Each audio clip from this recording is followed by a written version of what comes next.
When it released in 2004, Vampire the Masquerade Bloodline was a dead on arrival game, the swan song of Troika Games. Yes, you heard me correctly. Bloodline's own developing studio shut down shortly after releasing it, and it surely shows in the many game-breaking bugs and rushed dialogues in the second half of the game. Still, Bloodlines gained its place as a fan favorite of the RPG-loving community, and is still regarded to this day as a masterpiece of the genre, despite the simple animation, ugly man, and janky combats that you can see playing in the background. The community went above and beyond with its devotion for this game, and thanks to talented devs such as Wesp, just to name the most prominent one, we got the invaluable unofficial patch that turned Bloodlines into a playable game, even on modern systems, and hundreds of hours of content in the form of DLC sides mod and new playable clans, allowing players still today to experience even more of this heavily atmospheric story-driven RPG. I bought Bloodlines as it came to my childhood town video game shop, as dead on arrival as it can be, tossed between titles that went unsold for months. It was just €6, which is a fair price for a teenager, and I too utterly fell in love with this flawed masterpiece and was overjoyed when its sequel was announced to come out 15 years later in 2019. Not even the setbacks it faced could tamper my enthusiasm. I'd take whatever it took to have a gameplay experience I would love as much as Bloodlines. And when they changed the developers to the Chinese room, the same of Still Wakes the Deep, I was sure at that point that Bloodlines 2 will look amazing. And now that I've seen it, I can say that it does look amazing, that is. After waiting 21 whole years for it, my hands were shaking when I pressed play on the 30 minutes gameplay preview that was broadcasted a few days ago, but I was quickly hit with other disappointment.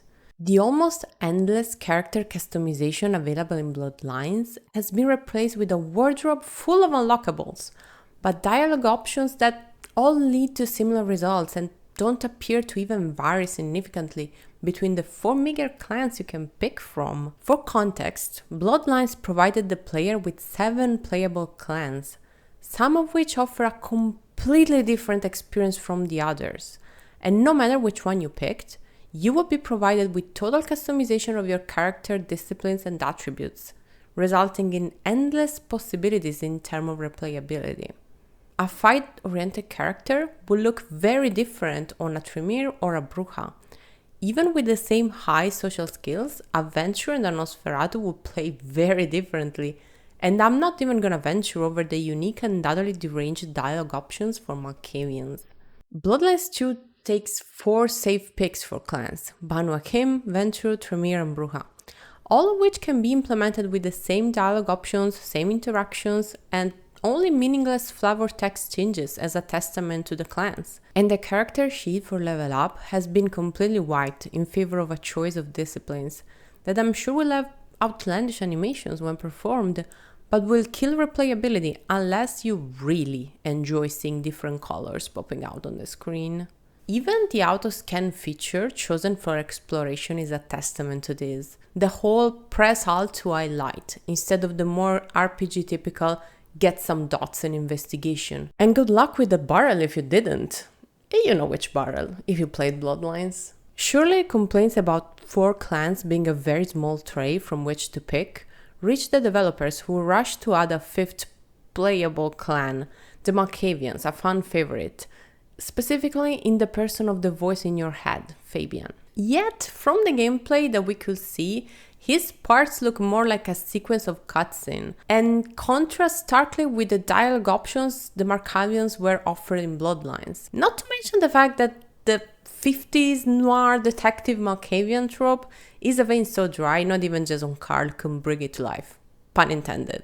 You can see where this is going. The RPG aspects has been completely replaced in favor of an action/parkour experience, similar to Assassin's Creed or Ghostwire, twisting the Bloodline part of its title that would have been much better as a standalone game settled in the World of Darkness, of which no one would have faulted it for.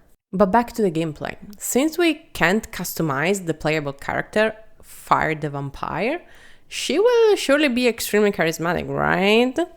Well, personally, I have never seen the playable character in a video game being this bland. So bland, in fact, that not even giving her black irises, piercings, and an edgy haircut makes her look less like my aunt. Hell, even Altair from the first Assassin's Creed looked more captivating, and he was faceless, voiceless, and almost loreless. If all of this seems bad enough to you, don't worry, there's more. First of all, after numerous complaints about Bloodlines 2 being very far from the RPG that was announced and offering very little of what was expected, the Vampire the Masquerade Bloodlines Reddit filled with alleged Bloodlines fans who had preview played the game and found it much better than the part playing against Con, or who thought it was only fair to give it a chance anyways.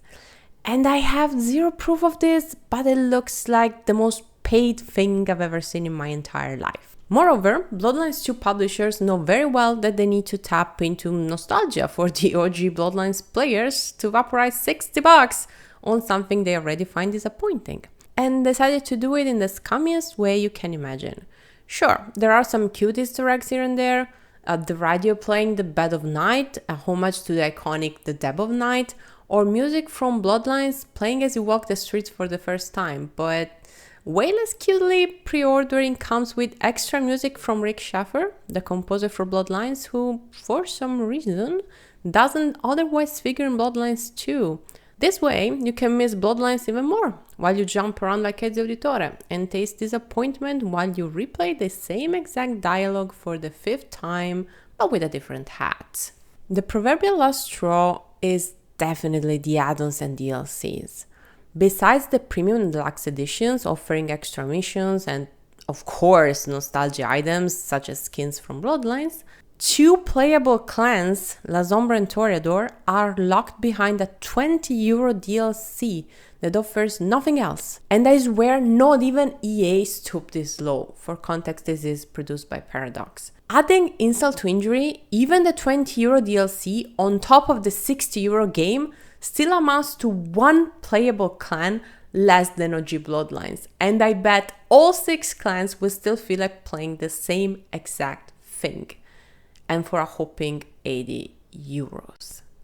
I have waited 21 years for Bloodlines 2, and I think the only thing it will have in common with Bloodlines is that I'll buy it for €6 at some point.